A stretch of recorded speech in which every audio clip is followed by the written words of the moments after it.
What's up, warriors? Welcome back to the channel. We're looking at some beautiful rustic reclaimed lumber, about to make a farmhouse table, and we've run into a problem. We want to get a clean edge on the side of this board here. In this video, I'm going to show you how you can make a track saw out of this trusty old skill saw. Warrior House DIY, empowering you with skills for life. Make sure to like this video, check out our helpful links in the description below, and don't forget to subscribe.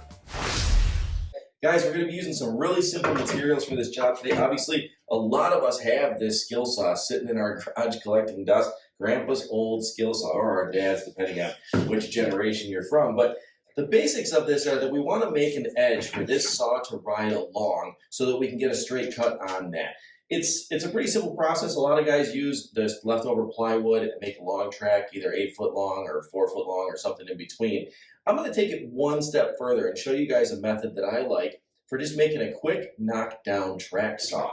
And this is going to be using flooring boards. So check this out. We're still going to use the scrap plywood that we've got laying around here. And that's going to be the hard edge that our saw rides against. But we're going to be using this flooring. Yeah, you can see it's pretty flexible stuff, right? It doesn't have to be LVP flooring, but the reason I chose this is because of the underlayment that's on this. It's actually a little sticky, it's a little tacky. And this is going to be really beneficial when we go to lay our track on our cut surface and it's not sliding around at all. So how are we going to build this? Well, really simple, guys. This is going to be one of the shortest videos you've watched all day. Let's get our beautiful piece of white oak out of the way here. And here's the flooring board, guys. You've got a tongue edge on one side and a groove edge on the other side. I like to start off with the groove edge right there. We're going to cut the tongue off in a minute here. You can see what we can do with this. But really, I'm just going to take this, I'm going to flip the whole thing over, and I'm going to line up the tongue edge, the upside down tongue, exactly with that plywood. That's what I'm going to do.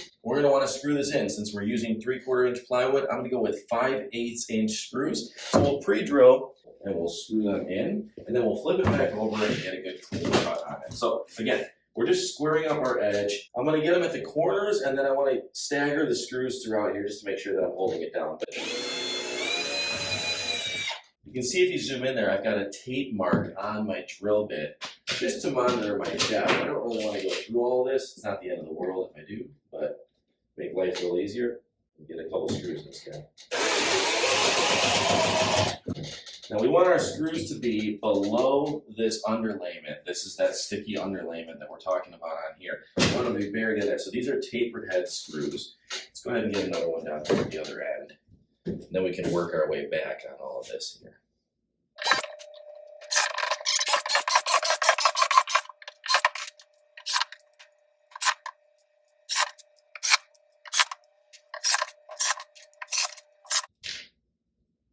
All right, wrapping up our last couple of screws here. And again, like I said, just want to get the screws just to be a little bit underneath the surface of that underlayment on there. So.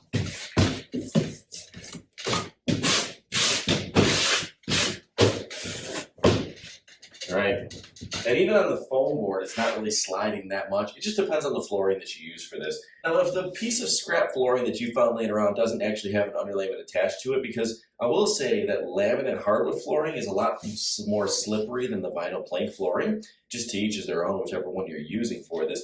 You can actually attach foam strips to the bottom of that. It's one extra measure for anti-skid if you really want to go that far. But again, it depends on what your purpose is for this saw. If it's just to knock a couple cuts out so that you can go and finish them off on the table saw and you're not using it for every single project like you would a professional track saw, then I think you're probably going to be fine to use some of the matte underlayments that are attached to these support pieces. You might even be able to get a couple scrap pieces from your local Home Depot or Lowe's or something like that. Or pro tip for you, find an open box that's being sold at a discount, and then all you need is a couple pieces out of it. If you have more than one boards, you can attach these together. You're just going to want to make sure that you've got a good solid 3 or 4 inches of this plywood, or say a 1x3 that you're using as your guide edge for this saw. Now let's get into the more critical part of this saw here, right? We need to get a 0 clearance edge so that we can line this up on our pencil marks for all of our track saw cuts. Now, when it comes to this skill saw, a couple things to take in mind here. Let me see if I can flip this guy around for us here.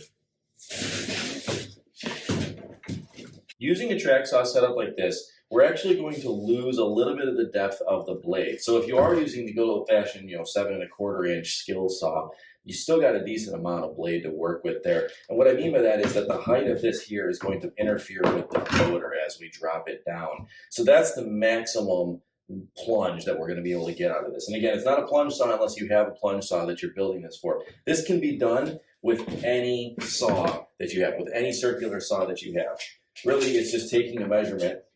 Now with a standard skill saw, we're looking at 3 3/4 of an inch from the edge right there to our blade. In a lot of construction scenarios, we would just be using that measurement, taking that off when we're cutting along a sheet of plywood or something like that. But in this case, we're just going to simply drop the saw right onto our brand new track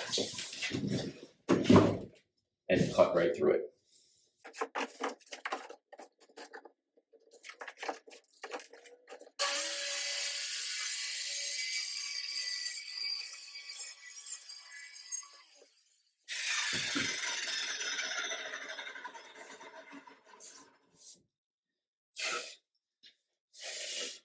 All right, there you have it. Our track is made. Now we can go ahead and put measurements on a board or even just use this to get a straight edge on it.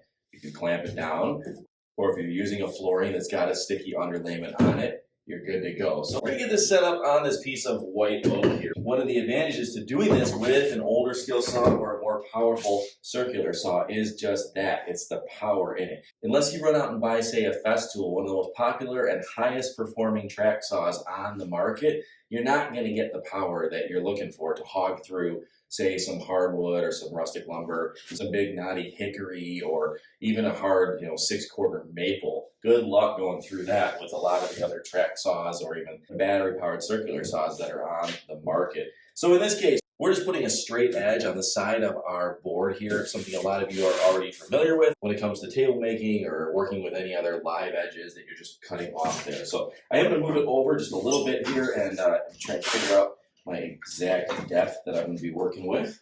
As we're cutting here, let's talk about a couple of the pros and cons of DIYing your own track saw.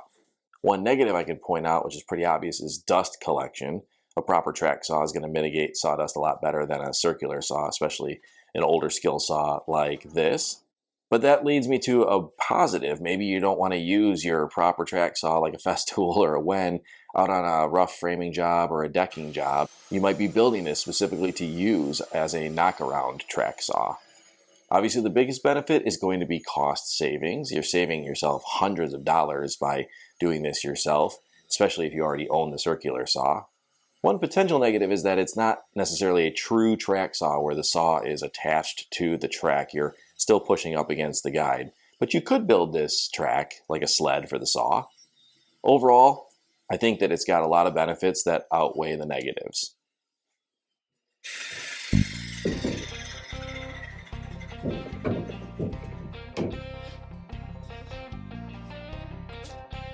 There you have it, straight as an arrow. Congratulations, you just saved yourself about $200 to $800 making a track saw with leftover laminate or vinyl plank flooring. Guys, Warrior House DIY is here to empower you with the skills for life. Please give us a like, give us a subscribe, and share this video with anybody you think may gain some value from it. We'll see you in the next video.